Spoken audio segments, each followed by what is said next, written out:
Well, hi everybody. Welcome. And who dat? I'm Joe, and today we are going to be looking at the complete roster entering training camp for our beloved Bless You Boys in black and gold, the New Orleans Saints. ESPN just released their list of the 32 teams ranked based on projected starting rosters. And they have the Saints ranked at number 32, dead last. That's right. ESPN thinks the Baltimore Ravens have the best roster. The Philadelphia Eagles are right there at number 2. The first NFC South team is ranked 12th. That would be the Tampa Bay Buccaneers. Next, from our division, the Atlanta Falcons, who rank 26. Then you've got the Carolina Panthers rated 30th. And that's right, our beloved Bless You Boys in black and gold and white. 32nd. Is our roster really the worst in the league? It's possible.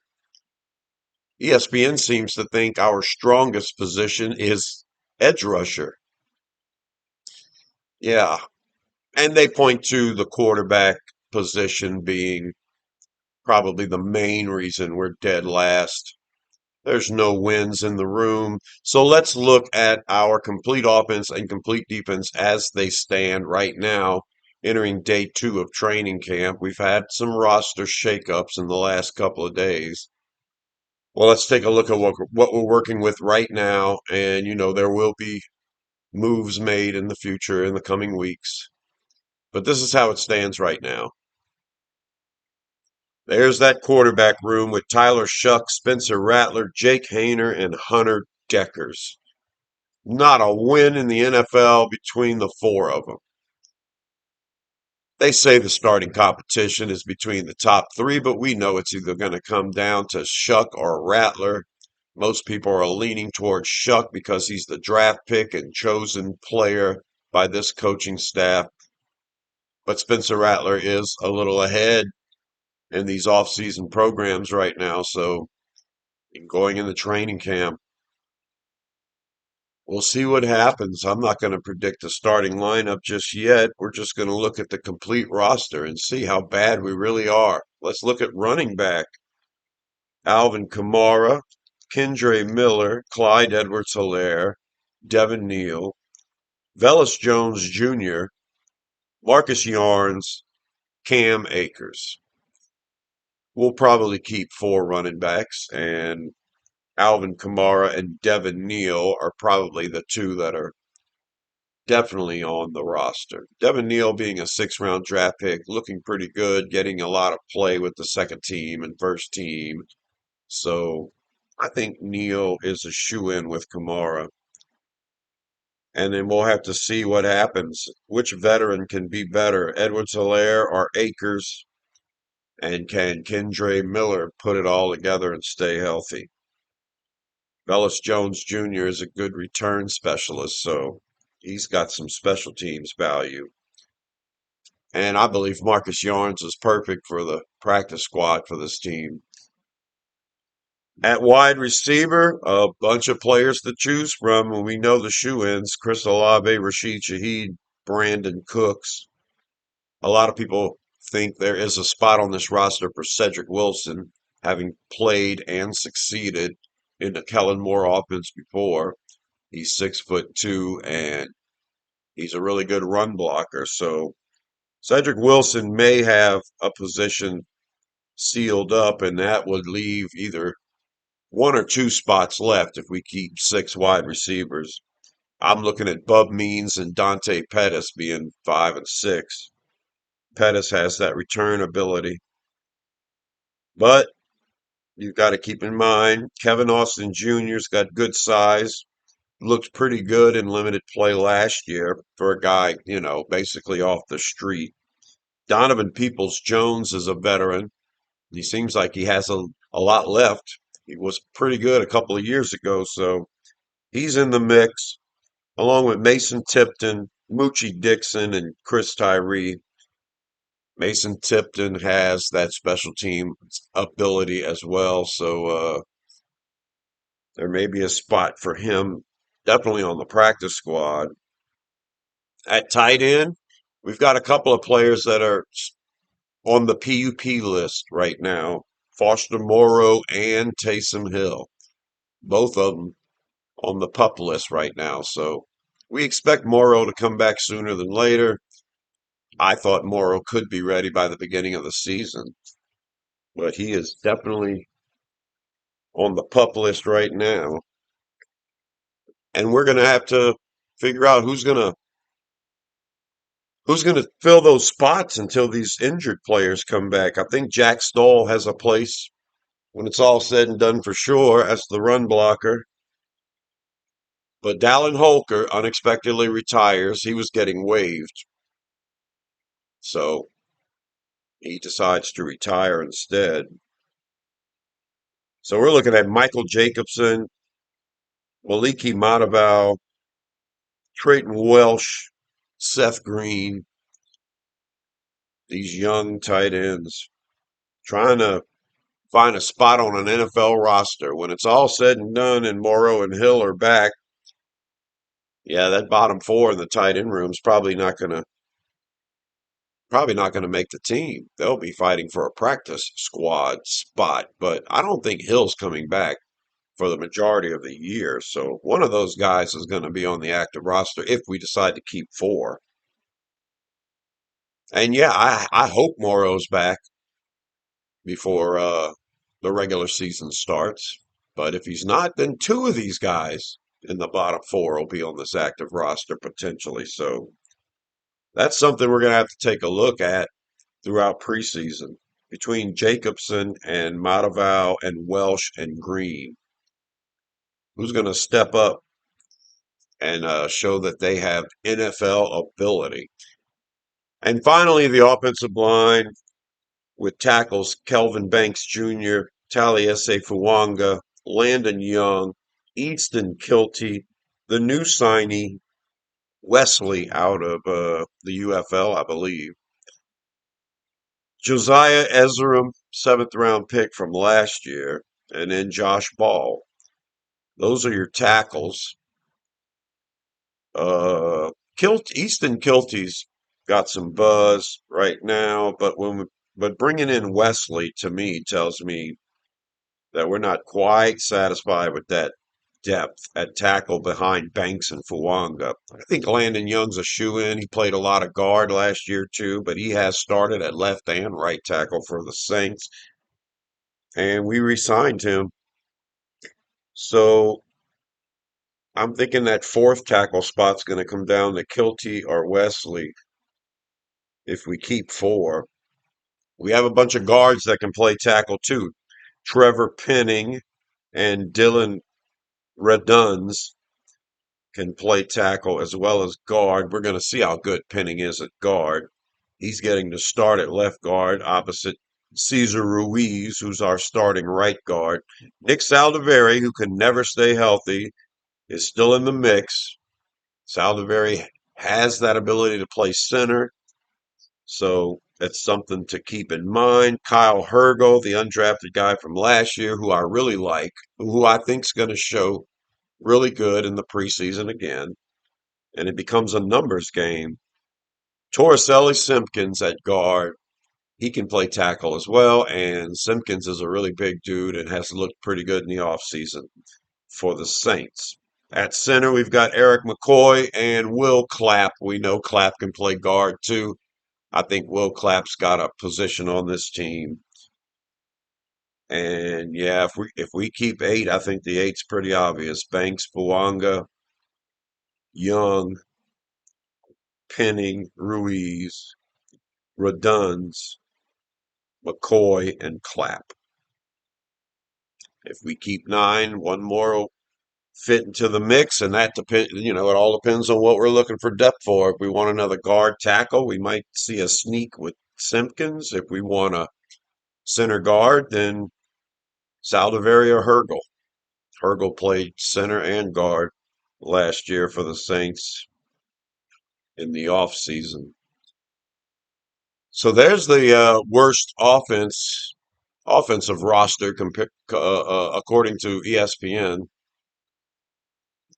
That's the Saints offense. Let's take a look at the defense. And this is the unit that I think we're going to struggle with.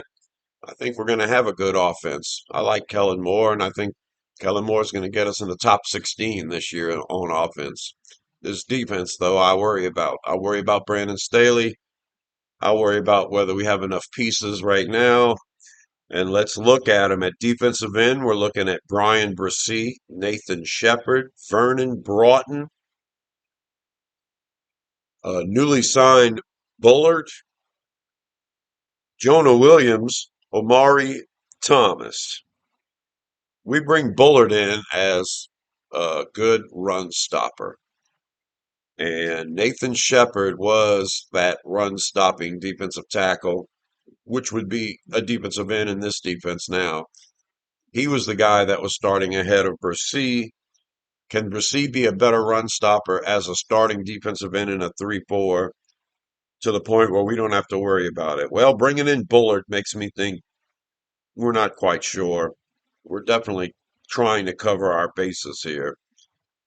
To me, Nathan Shepard never was a very good run stopper either. He was just slightly better than Bresee. I think Broughton's got a spot, and I think Bresee, of course, has a spot because Bresee is such a talented pass rusher. And Bullard being brought in here, having started every game the last 2 seasons for the Vikings, I think Bullard's got a really big shot of starting. I think Bullard's a guy that's going to take Shepard's place. And I think when it's all said and done, our defensive ends are going to be Brian Bresee, Vernon Broughton, and Bullard for sure. Now, if Shepard wants to beat out Jonah Williams, good luck with that. Williams has experience in this defense. So, yeah, I think Bullard came in here to push Shepard. At defensive tackle, well, we know that Vernon Broughton can highlight at defensive tackle. And that defensive tackle spot is really just the nose tackle. Because Shepard and Bresee play defensive tackle. It's more of that three tech type. But at nose tackle, Gottschall is the guy. Colin Saunders can play defensive end or defensive tackle too. You would think Saunders would be good as a nose tackle. I don't think I'm sold on it or our coaching staff. So Christian Boyd has a chance of sticking on this team as a true nose tackle. Jonathan Ridgeway is an option as well.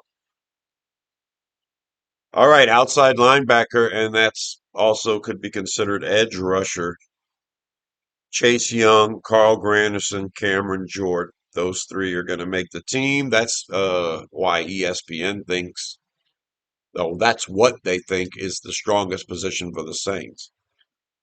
They count Young, Granderson, Jordan, and Isaiah Foskey as their starters. So I think Foskey's got a long way to go. He's going to have to beat out seventh round pick Fadil Diggs. He's also going to have to beat out Chris Rumpf, who's played in this defense before under the coaching staff. Josheen Davis is an undrafted guy with a lot of talent. Tyreen Powell is a linebacker that can fit in this defense as well. So Foskey's got a tall mountain to climb. We'll see. Wouldn't that be wild if this preseason we saw Isaiah Foskey actually do something for a change? I mean, anything. It would be wild. I'm not holding my breath. At middle linebacker, I think it's a better group than the edge rushers, with starters Demario Davis and Pete Werner, and rookie sensation at this point, Danny Stutzman, and Nefi Sewell. Nefi Sewell's probably number 4 on this list right now. We can't count out DeMarco Jackson, Jalen Ford, or Isaiah Stallbird. All of them have the ability to stick. I'm not quite sure if Jackson's still on the team. I looked at the NewOrleansSaints.com roster and they say he's still on the team. So, but Jalen Ford was a drafted guy last year who just didn't get any playing time. Like I say, from Texas, and we've got two coaches from Texas. So Ford has a little in there. There's a chance. And then Isaiah Stallberg can play safety or linebacker, so he's got flexibility. At cornerback, Alante Taylor's going to be on the field probably 100% of the time. In a base 3-4, he'll be on the outside, but mostly when we're running a nickel or multiple DB package, we're going to see Taylor at the nickel with Kool-Aid McKinstry on the outside, and the other outside corner will either be Isaac Yadam or Quincy Riley. Rico Payton and Rajon Wright are in the mix as well. We just got Price, he's from the UFL, and Beenum is another guy fighting for a spot. At safety, Tyrann Mathieu retires, and we go and sign Julian Blackman, who spent his first 5 years in the NFL with the Colts. He was a starter. He's had some injury issues, but he's got, a lot of playing time in the league. So we wanted to get somebody, I think, with a veteran kind of presence opposite Justin Reed, since Tyrann Mathieu's gone. But in camp right now, it's Jordan Howden that's getting the start next to Reed. Jonas Sanker, our third round pick, is going to get a chance to do something here. And Terrell Burgess is a guy that I think the door's open for him now. With Tyrann Mathieu gone, Burgess has experience in this defense. He can play nickel, he can play safety. Having that backup nickel is a good thing. Ugo Amadi is the guy coming into the offseason that was our backup nickel behind Taylor, but Burgess can do it as well. Now, Burgess is playing a lot of safety right now because Tyrann Mathieu retiring, but we go ahead and get Julian Blackman. And so now you may see Burgess playing that nickel even more. Probably a decent special teamer. So Amadi's a pretty good special teamer. JT Gray is the captain of the special teams and one of the best special teamers in the league. And then we also have Davison as a backup safety. So it's interesting to see what's going to happen with the backup safeties. I think when it's all said and done, we're going to keep 5 corners and 5 safeties. And yeah, that's going to be tough. You can consider Ugo Amadi a cornerback or a safety. You can keep 6 safeties if you keep Ugo Amadi and JT Gray, and Amadi can just highlight at cornerback. But I don't know if we keep more than 10 total DBs. And I'm certain we'll have 5 cornerbacks. All right, that's the defense. That's ESPN's 32nd ranked defense in the league. The only other players I'm going to mention are the special teamers. You've got long snapper Zach Wood, and then you've got a kicker competition between Blake Grupe and Charlie Smith. I think Grupe's got the edge. Smith's got that huge leg, but we can keep him with a roster exemption, so might as well. And then at punter, you've got our incumbent Matthew Hayball, and he's going to be going up against James Burnip. And yeah, that punter battle is one that's probably, in my opinion, in flux more than the kicker. Grupe's just a very accurate kicker, so Charlie Smith can get that accuracy going. He's got the leg. And there was nothing spectacular at punter last year, so kind of hoping James Burnip is just a step better than Hayball. That's the complete roster as of right now. If anything happens during training camp, I will try to put a video out with the adjustments on the roster. But we know that we go from 90 players to 53 pretty quick. I think you dropped to 53 before that last preseason game. So, uh, of course, I'll do a video when all of that happens. And before preseason's over, I'll have my final roster prediction. I'm Joe. The channel is called Rosenfield 10. I like this show to be called Who Dat Saints Fan. If you're a Who Dat Saints fan, subscribe to the channel. And until the next one, talk to you later. Who Dat?